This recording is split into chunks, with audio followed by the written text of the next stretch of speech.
और चलिए अब हम आपको दिखाते हैं कि कैसे इजराइल ने गाजा को 2 हिस्सों में बांट दिया है और अब ये लग रहा है कि दुनिया के इस हिस्से का भूगोल अब बदल देने वाला है। और इसी के साथ गाजा कहां है, किस तरीके से इजराइल के नक्शे में और उसको किस तरीके से घेरने की तैयारी है वो आप देखिए।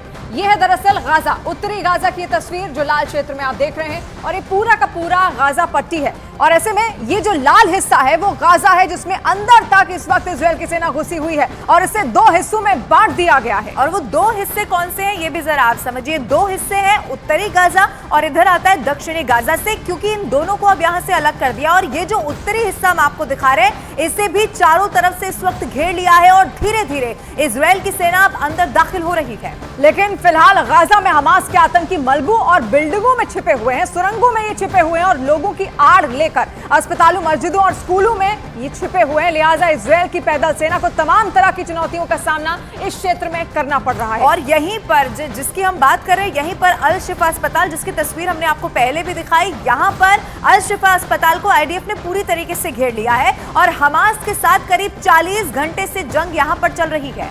और अल शिफा अस्पताल में ही हमास का कमांड सेंटर भी बताया जाता है कि उसी के नीचे उसने पूरा अपना खाना बनाया हुआ है। कई सारे जंजाल वहां पर बनाए हुए हैं सुरंगों के। और इजराइल का यह भी दावा है कि वहीं पर हमास के कमांडर छिपे हुए हैं, जिसमें याह्या सिनवार भी उसका कमांडर छिपा है।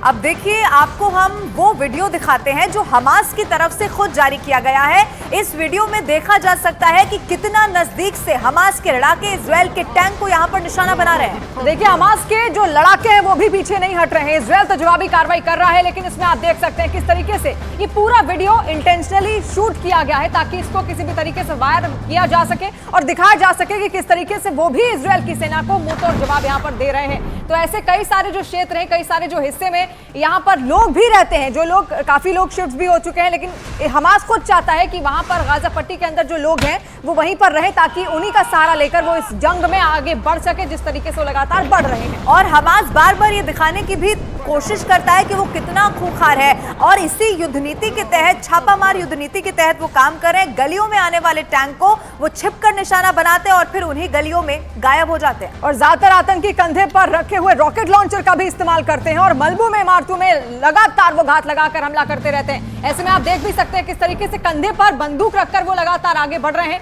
यानी कि युद्ध की रणनीति में अपने हिसाब से वो फेरबदल करते हुए यहाँ पर नजर आते हैं। और इन तस्वीरों को देखने के बाद ये भी कहा जा सकता है कि यही वजह है कि इजराइल की सेना बार बार ये कह रही है कि गाजा में हमास को खत्म करने में महीनों का वक्त लग सकता है।